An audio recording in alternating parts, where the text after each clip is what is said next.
Firefighters of Reddit. What was your worst that's totally arson moment when you got a call? A few years ago was called to a structure fire. First truck on scene. Heavy smoke visible. I walk up to the house and a guy comes around from the back of the house smoking a cigarette. Tells us he doesn't want his house saved. Mask up to make entry, and out of the blue the guy ran up behind me and tried to stab me with a dull steak knife. Turns out he was on M and his girlfriend had overdosed on heroin in the house, so he torched the place and didn't want us to put the fire out. Thank God for my thick butt bunker coat. Didn't feel a thing and didn't penetrate the coat. Duh. Skinny M had got form tackled by my entire truck company. Was one of my more interesting calls for sure. M Logic GF overdosed in house. So, duh, burn it down so I don't get in trouble. Oh frick, this pesky firefighter is gonna find her. Better stab him in front of everybody. When I was in firefighter training for AmeriCorps, the first story we heard was about a guy that lit 15 acres of woodland on fire just because, when they finally found the dude who started the fire, he was jerking off right by the flames. To be fair, 15 acres of burning woodland sounds pretty hot. Firefighter in a small casino town in Nevada got a call for a fire on the 3rd floor of a casino hotel. This casino failed inspections every year. Someone had checked in under a false name, dumped a can of gasoline on the bed, and started a fire. Luckily the sprinkler system took care of most of it. A good portion of the 3rd floor hallway was flooded, but none of the safety doors closed. No audible alarms went off, and lights only went off in the room where the fire started. None of the people staying in the rooms on either side had any idea what had happened. One was quite surprised to find us in full gear when he left his room to go gamble. There were no personal effects in the room. We never found out why this guy torched the bed, and to my knowledge he was never identified or located after the incident. A trailer that a dead body had been found in earlier accidentally caught fire when the investigation stopped for the night so the officers could rest. Another one. The owner was a notorious drug dealer and her house was up in flames. She never made anything inside of the house, but she did stash drugs there. When the house of a drug dealer burns down, it's always arson most of the time. Firefighter in New England. We had a fire at a house that was undergoing renovations. Earlier that day Ems had transported the elderly father to the hospital after a fall. We get there that afternoon and the house is ripping. Ends up being a total lose. Fast forward 7 months and the son who lived with the father had transformed the former chicken coop on the property into a living space where he was now living. Now in the middle of the night this building also catches fire. The son was still on scene when we got there. Told the officer where the fire was and then promptly got in his car and left the scene to go visit his elderly father, who was apparently staying at a nearby hotel. At 3 in the morning, our fire marshals have determined they were both accidental fires, but there are too many fishy statements going around. And now the guy has an RV on the same property and is rebuilding both the house and chicken cooperative. Suddenly, the RV catches fire. Was my first shift as a new lieutenant with a platoon of 10. Crackhead and his sister light up 4 houses, a 10-plex, a church and 2 garages all in a span of 30 minutes. $80 drug debt caused $8 million in damages. They confessed to the cops in the morning. Not a firefighter, but I occasionally worked on fire investigation scenes. A few years ago, there was a major gas explosion. One home was leveled and caused extensive damage throughout the entire subdivision. The huge shockwave knocking other homes off their foundations. The closest neighboring homes got the worst of it, one of them also burning down and killing the residents trapped inside. It was a terrible scene. The house at the center of the explosion had luckily been unoccupied when it blew. The owner and her boyfriend were at a casino. Her young daughter was at a sleepover. The cat was being boarded for the weekend. That's unusual. I have cats. I know lots of cat owners. Unless there are serious medical or behavior concerns, nobody puts their cat up for a night out. Kind of weird, but the evidence has to speak for itself. Surveying the house, lots of household items and furniture was still identifiable. It exploded more than it burned. I found several DVDs, but no DVD player or television in the living room area. Ditto for PlayStation games but no console. No sofa either. Chairs, but no kitchen table. Plenty of random utensils from the kitchen but not much in the way of dishes or silverware. I do find some clothes, but almost all of them are sized for a very small girl, much younger than the daughter unless there were things she had outgrown years ago. Eventually we obtained some fairly recent photos of the home from a real estate listing where the owner briefly put it on the market. The photos confirmed that there were multiple large pieces of furniture present at one time that we weren't finding any trace of at the scene. Turns out the boyfriend had a history of insurance scams. He talked the owner into a scheme to blow up the house and collect the payout, and enlisted his brother and some friends to hold on to all of their nice possessions temporarily while they rigged the fireplace gas valve and thermostat to blow. The case took years to wrap up due to the huge amount of evidence collected, multiple defendants, and venue changes. But the boyfriend was convicted. There were lots of things that didn't initially add up to signal this was arson, but the universal "aborted the cat" reaction caused Snowball the cat to become the unofficial case mascot. My favorite murder did a podcast about this. I agree, the boarded cat was the weirdest part of the whole thing. When I fought wildland fires, I lived near a place that had the highest arson rate per capita in the US. Every fire I responded to in that area was arson. 22-year-old rookie me thought it was crazy, but it turns out everyone was pretty accustomed to it.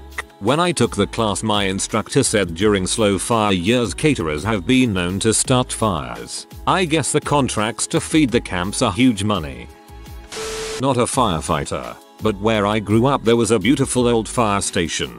Sometime during the Victorian era they had converted an old stone church into a fire station, and so it was a protected historic building. The thing is that when it was converted, horse-drawn fire trucks were all that was available, and the area just had a couple of villages, so that was good enough. The fire brigade couldn't put a full-size truck in the building, and for some reason couldn't sell the land and build another station somewhere else. Oh, and the area had been swallowed up by London, so was way too big an area for one half-sized truck. Mysteriously one day whilst the truck was on a call out, the building caught fire. They couldn't spare any trucks from neighboring areas in time, and the local truck couldn't get back. By time the fire was put out, the single-story stone building was declared a complete loss and would have to be torn down. It was ruled an accidental fire. Somehow the firefighters had accidentally filled the building with enough flammable material that it was able to damage thick solid stone walls, and that material accidentally caught fire at the worst possible time as the sprinkler system was accidentally out of order that day. Reminds me of some development near me. Old mental facility closed down decades ago, and about 10 years back a developer decided to put up a bunch of 4-story buildings. A few of the buildings had heritage status and weren't allowed to be torn down, but were allowed to be renovated for condos. Guess which buildings accidentally burned down? I'm not a firefighter, but the story fits, so here goes. My friend's childhood house burned down when he was 15. He had just gotten in from watching grandma's boy at his sister's house and came home to his mom's shithouse drunk at the kitchen counter with a bottle of wine. His dad was on the hammock out back, passed out after he snuck away from the crazy drunk to smoke a joint in peace. He's not even in the house a minute and can tell there's something wrong. He said the wall was glowing, like somehow the flames from the fireplace had gotten into the wall and spread, and the house was smokier than it should have been. He gets more into the house and asks his mom why it's so smoky and if she saw the wall, and she pours herself another drink while sitting at the counter like he wasn't there. He freaks out because, well, frick, the house is on fire. His mom's shithouse drunk, and he's 15, so he runs out to try and wake his dad up. He gets him up and they run into the house to try and figure crap out, but it's filling with smoke and you can tell it's about to be a nightmare. His dad tells him to stay outside and brings the mom out there before going in for the dogs before the fire fully took over. Firemen come, put it out eventually. Said it looked to have started in the wall between the fireplace and his room because his bed, which was up against that wall, was toasted at the top, and so was that wall. When they can finally get back in the house, he notices a bunch of crap his mom had just bought him at the mall, like clothes he left in his room for school the next day weren't there, even though the chair they were on wasn't burned. His jewelry box that was usually on his nightstand where he kept some family chains and rings and stuff wasn't there. His dad found his wedding album and a few other things in the washer and dryer, completely safe from smoke or fire damage. The mom totally burned that house down for the insurance money. She was content to just sit there and get wasted while her husband's childhood home, that he grew up in and wanted to raise his children in, went up in flames. Hopefully it's now his ex-wife. Not myself, but my cousin said they got a guy who had bought a piece of land that had an old house on it and he had decided to tear down the house, but after finding out how much it would cost to bring in someone to demolish and remove what was left, he decided the easiest way to get rid of the house was to set fire to it. So the guy asks the fire department if he can do that and they tell him no because it's dangerous and arson. Couple days after this conversation they get a call from a nearby address about a house on fire and figure out that guy went ahead and set the house on fire. They had to show up and put it out and the police got involved. Turns out later the guy also tried to commit fraud by claiming the house caught fire and tried to collect the money.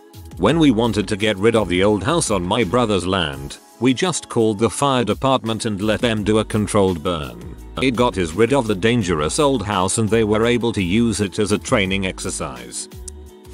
I'm not a firefighter, but in middle school my family became victims of a serial arsonist in my hometown. I wake up one night to my mom yelling for us to get out of the house. Our really odd neighbors, recluses who did everything at night, were grilling at 3 in the morning and saw that our trash cans were engulfed in flames. Investigators show up the next day. Garage is toast. Fire starter material in what's left of the cans. F-150 nearly blew up. The whole package. Come to find out, a ton of fires have been happening in the same manner as ours. Full trash cans up against the garage in the middle of the night. There were no leads, so not much you can do. Fast forward 2 weeks and my family is still in a hotel because repairs are underway. We get a call one morning saying they caught the guy. Apparently he had a knack for cross-dressing because he was in a woman's dress hiding in a bush a block away from a freshly started fire. Only reason they got him was because they beefed up bike cop patrols throughout the night.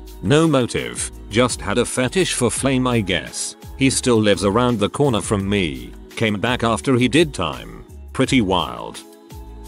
Showed up to a single wide trailer fire that had been abandoned for years but was a frequent home to squatters. I was on initial attack on the hose with a new kid behind me. We advanced on the trailer with the intention to drown it when I noticed a plume of green flame.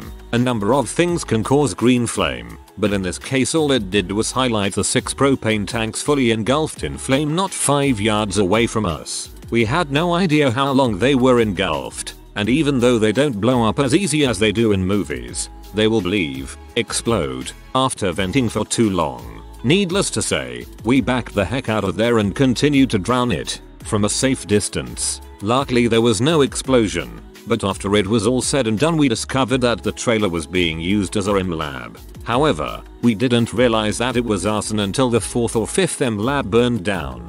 Turns out there was a vigilante sussing out where all the M labs were and torching them. I'm conflicted. On one hand I don't miss a single M lab, but on the other these fires exposed my department to a concerning amount of toxins and carcinogens beyond the norm. My chief got a terrible rash from one that took a week to heal. No one knows who the vigilante is. There was a police officer arrested for arson and after that the arsons have stopped for a couple years now. However, there were a couple firefighters that would always beat the rest to the scene even though their station was further away than ours, and they got real cagey when we brought that up. Makes one wonder.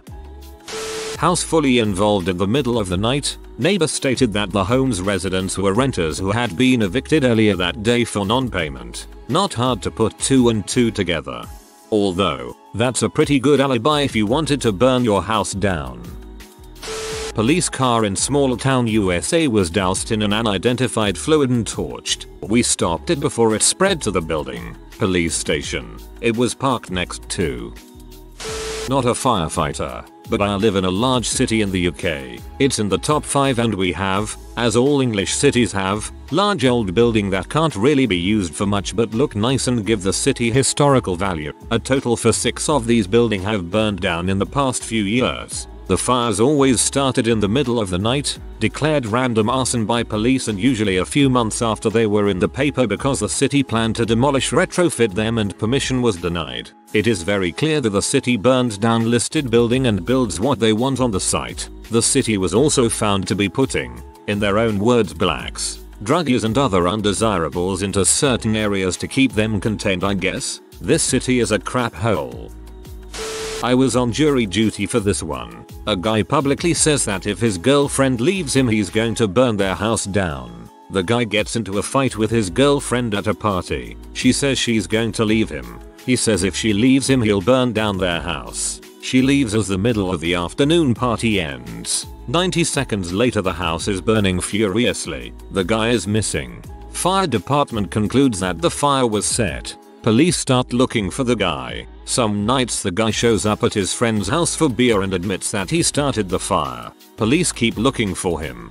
Guy goes to his girlfriend's place and tells her he did it. The guy gets arrested, pleads not guilty. The story I tell here gets told in court. Witnesses telling their part in the story. I did learn a lot about how fires burn as taught to us by the experts. All the defense had was that the RCMP left evidence in their car in sealed cans when they stopped for lunch and in theory could have been tampered with. We the jury stepped out. Took about 2 minutes to conclude he was guilty, then we ordered 4 coffee and donuts to kill time so it looked like we deliberated for a while.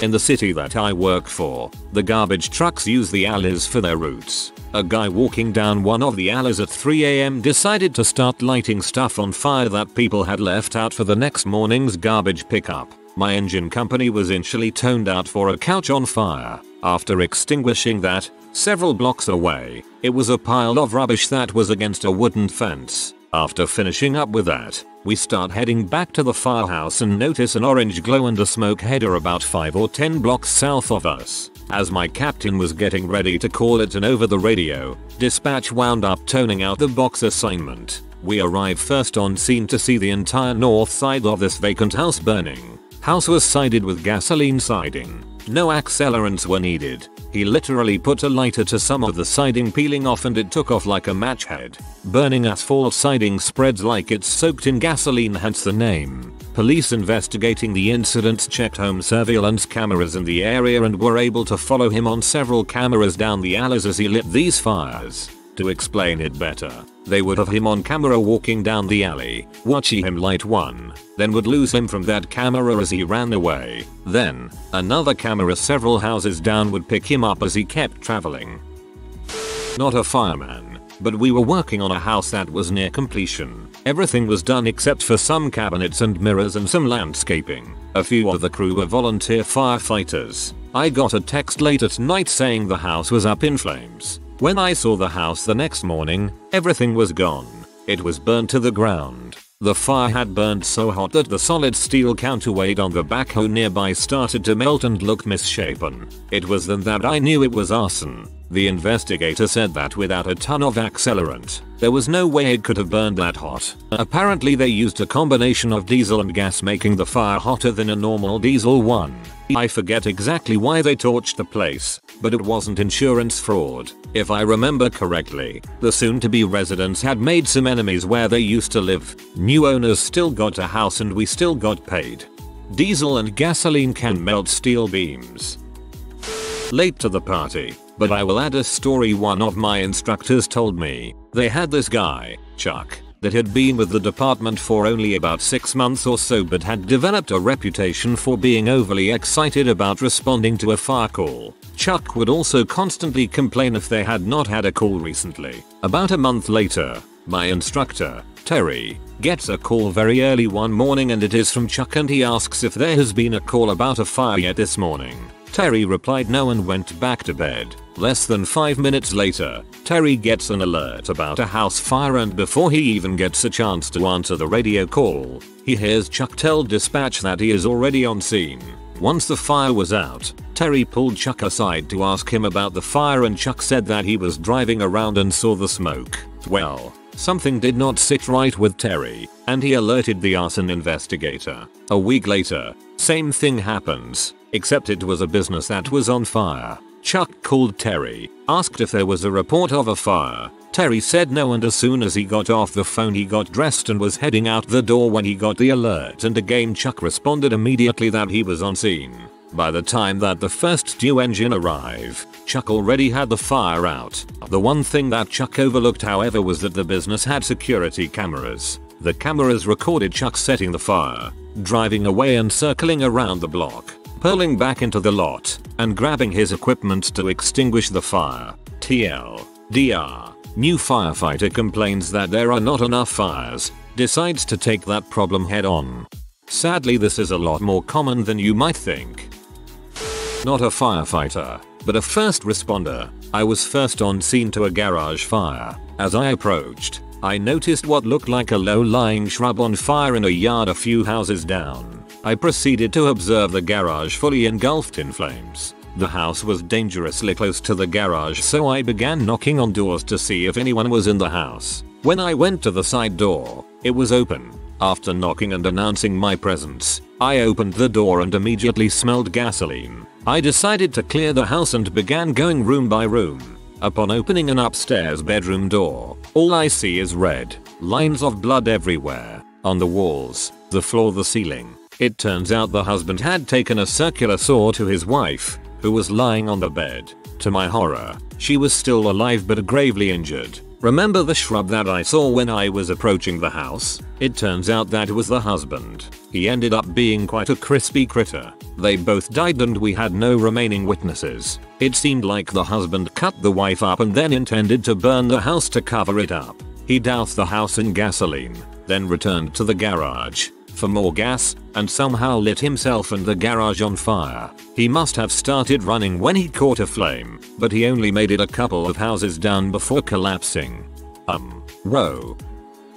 Long story short, but here's the good parts. I responded to a house filled with smoke. We arrived and found a large irregular burn pattern on the carpet in the living room with an odd small pile of stuff in the middle of it. Owners were outside crying. Cops were there. Lots going on. House was filled with thick but lingering smoke. No detectors going off. Quick check and found no fire, so we evacuated the smoke. Figured all the batteries were dead and it was a very close call. That's what my report said. Come to find out, this 14-year-old girl who lived there had attempted to murder her family. She had gotten up in the middle of the night and taken the batteries out of all the smoke detectors and then poured lighter fluid on the floor in the living room and lit that sucker off. She put a few personal items on the floor to help the fire go and then left, locking the front door behind her. She waited outside and after a half hour when nothing was happening, she found herself locked out. She went over to the neighbors and asked for the spare key her family left with them for emergencies. The neighbor walked her back to her house,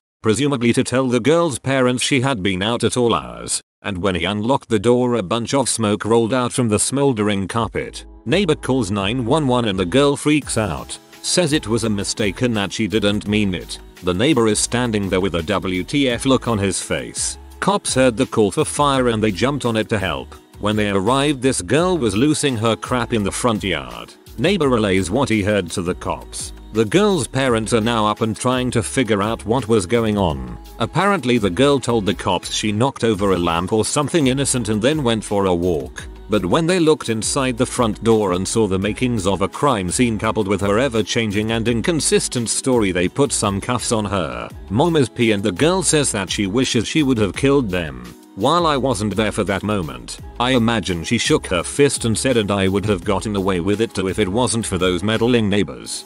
Dang, there are some seriously messed up people in this world. Not a firefighter but definitely arson. Someone began throwing a mysterious lit object into one of Sacramento's freeways median of thick acacia bushes. It was the same section of highway and totally random. These bushes were thick and dry because of the drought. This went on for months. For miles, there were patches of burned bushes. Honestly, there's worse ways for a pyromaniac to get their kicks. Not a firefighter, but I remember when we had a careers day at high school, they had firefighters come out to the school to talk about their job to the kids. Someone that day thought it would be funny to set fire to a large pile of dead leaves and trees in the yard. The firefighters put it out, and the police that were there tried to find out who lit it. The guy who did it never got caught. The perfect crime. Not a firefighter. I work at my school's call center, calling up alums and asking for donations. One of my student supervisors tells this story of one of her most memorable calls. She calls this lady and, generally, our alums know why they're getting this call. So the lady is quick to let my supervisor know that her house recently burned down and she's in no position to be donating this year. My supervisor apologizes and gets ready to hang up, but the lady stops her. By the way, she asks, "Do you know any lawyers I could talk to about insurance fraud?" My supervisor, stunned, said no and ended the call. Not me, but there was a house down the street that was vacant. No one lived there and the electricity was shut off to the house. It burned to the ground for no apparent reason, until it was revealed that the reason it was vacant was because the M-head that lived there had been evicted. Turns out it wasn't intentionally set ablaze, but she was just practicing her chemist skills and it got out of hand. Apparently it doesn't take much at all to get out of hand. M-lab fires are, sadly, not a rare occurrence, often severely burning the person mixing chemicals in the process because the chemicals used to make it are so volatile. If you are new to the channel, you can subscribe. I publish new videos every day. Until then, check another video.